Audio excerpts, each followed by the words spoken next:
Hi guys, welcome to the second video of our video on section 5.1, light and quantized energy. This video is going to focus on the particle nature of light. And in the previous video, I talked about the wave nature of light. So back in the early 1900s, scientists specifically want to talk about Max Planck. He's pretty important in this section because he's got a constant named after him.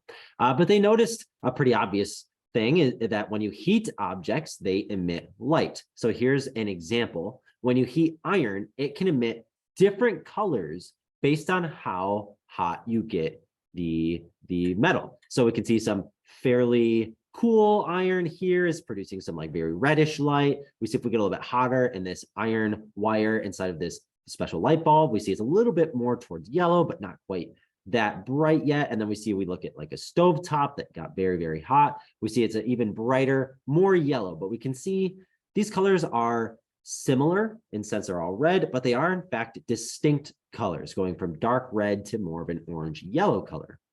The wave model of light could not explain why this was happening.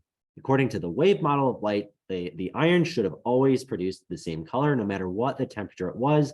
But you may know from your own personal life and from these pictures here that indeed, as we heat iron, it gets more and more towards the white end of the spectrum. So Planck studied the emission spectrum, right? So that means just the light that's emitted from several heated objects. And he reached a weird conclusion. So make sure we write this down. So that matter will either gain or lose energy only in small specific amounts that he called quanta, right? Quanta being the plural of the word quantum, which is defined as the minimum amount of energy that can be gained or lost by an atom. The idea, if we look above here, being that when we heated the iron to a fairly cooler temperature, it was able to emit certain frequencies. Then as we increase the temperature, it could emit this and another frequency of light. And then as we continue to heat, it was able to produce these two frequencies of light, and then even a third one, right? So an even greater amount of light. And again, this is quantum. So this is precursors to the study of quantum mechanics, right? Planck showed through some fancy mathematics that we are not going to repeat because it is well beyond the scope of this course. It involves some high-level calculus and cool math stuff like that, but more than we can do. But he showed that he could actually predict how much energy would be lost or gained by a piece of matter using this equation here. And he said E, or the energy of the quantum, right? So the energy of that little unit of energy was equal to H times nu, where H is Planck's constant, which is just a number, 6.626 times 10 to the negative 34 joules times seconds times nu. And if we think back to the previous video, nu was our symbol for frequency. So if we know the frequency of some light and we know the Planck's constant, we can calculate the energy of a quantum. Again, quantum being that a minimum amount of energy gained or lost by an atom. So this law explained why light that had higher frequencies, things like violet light, blue, purple, stuff like that, have greater energy than your lower frequencies of light, right? So here is our first equation that really combines energy with some measure of the wave, right? And we know light does carry energy. That's why we can use solar panels to convert light into energy. And so this equation was pretty revolutionary. It allowed us to understand the relationship between energy and frequency, right? And indirectly to wavelength. So this was cool, but what was truly unique about Planck's observations and truly kind of mind-bending was that he found that if he increased the frequency, it did not go up in a nice smooth curve. The amount of energy absorbed or emitted did not go up in a nice smooth curve where there was a gradient. Instead, he found that there was nothing, and as he increased the frequency, suddenly there was an absorption or emission, and that just happened. And then as he increased the frequency, there was no change until he got to another point where suddenly now the atom was able to absorb or gain energy, and then he kept going and found another step. So the idea being for quantum, and we talk about the minimum amount of energy that can be gained or lost by an atom. Well, when we go between quantums, there's no middle ground, right? We can't have less than a quantum. So that means that it either had enough energy to emit that electron or it did not. There was no middle ground. So that was this is all interesting stuff. And this may seem like a bunch of hieroglyphics and like a bunch of science words. So let's think about what you would see if you were to take a piece of aluminum foil and you were to put it under some electromagnetic radiation. Well, Planck did this a bunch of times, right? Planck and Einstein did this thing. And so what he found was that as you increase the frequency of light, meaning you have more wavelengths hitting at a time, right? You shift it towards that purpley blue light, that it actually increased the number of electrons that were ejected from the surface of the matter. So as we gave our light a higher mu, we increased our frequency, we therefore increased the quantum that we were giving here, that we increased the minimum amount of energies that we're giving. And we found that as we increase that frequency, we cause more electrons to be emitted from the surface. And when we increased the amplitude of the light, meaning we made the light much, much brighter, that actually caused no effect on the electrons emitted by the piece of metal.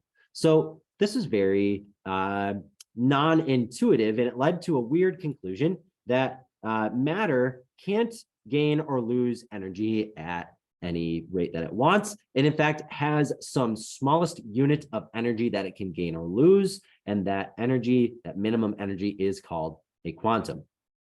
Now, photoelectric effect is relating to these metals, right? So this picture here is actually using the photoelectric effect. And this was something that scientists knew about well before Max Planck came up with his idea of quantums and the idea that matter can only gain or lose energy in certain discrete units. And so it was known before that, and it was even known after that, and people didn't really accept what Planck said as true for years after his death, which was, perhaps sad, but he's got a constant named after him now, because we now accept that Planck was correct. And the photoelectric effect which in the early 1900s was unexplained, and this is the phenomenon where electrons are emitted from a metal surface when light from certain frequency shines on that surface. This is again why metals shoot off electrons and form plasmas and big fire stuff when you put them in the microwave. It's due to the photoelectric effect, meaning that microwaves have a frequency that is able to eject an electron from the metal. Just remember that when we're talking about electromagnetic radiation, microwaves are in fact part of that photoelectric spectrum, right? So we have microwaves here. It's just a longer wavelength than visible light, right? But it's still electromagnetic radiation. So if we use the wave model to talk about light, we would predict that given enough time, low energy, low frequency light would eventually accumulate and be able to shoot an electron off of that metal. Oh, yeah, spelling mistake there. But anyway, so the reality is no matter how long we shine a light on a metal, no matter how bright or how dim that light is, if it is not of a certain frequency, you may think about that like certain frequency, meaning a certain color, it will never eject an electron. On the flip side, in reality, even if we have the specific frequency, right? Once a light has achieved that frequency that we want, even the most dim light, even if it's really weak, barely there, even a really dim light of the appropriate frequency will cause electrons to be ejected. So that's very strange. You might think stronger light is going to just push off electrons, but instead, it's not about the strength of the light. It is actually about the frequency of the light, right? So this conclusion can only be explained if we treat light as a particle rather than a wave, which is kind of strange. Well, this led Einstein right into the picture. And Einstein was, of course, very famous for a lot of things, but one of the things that he came up with was the concept of a photon. And this photon is a description of light as a particle of electromagnetic radiation with no mass, but that carries a quantum of energy. Cool. So write that down. That's our definition. The idea, the real core idea here being that light travels as both a particle and a wave at the same time. And this is known as the wave-particle duality of light. Okay, and so we can calculate the energy of a photon, or remember, a packet of light, as energy of photon is equal to h nu, where if we go back here, remember h being our Planck's constant and nu being our frequency of the light. Okay, so this is how we can calculate the energy of a photon. This is what a photon is. This is our photoelectric effect. Last thing for this video, I'm going to do it quick because I don't want to run, I'm running low on time, is atomic emission spectrum, which is simply the set of frequencies that electromagnetic waves are emitted by the atoms of an element when a certain photon of light impacts it. So if we look at this example of beryllium, it has 4 electrons. We have 2 in the first ring, 2 in the second ring. Well, if some incident light comes in, and let's say that light were to strike this electron right here, maybe we have some photon come in and hit that light. Well, it's going to bump that electron out into the second ring. And now if we look at this middle picture here, we have an electron bumped up into the higher energy orbital. This is called the excited state.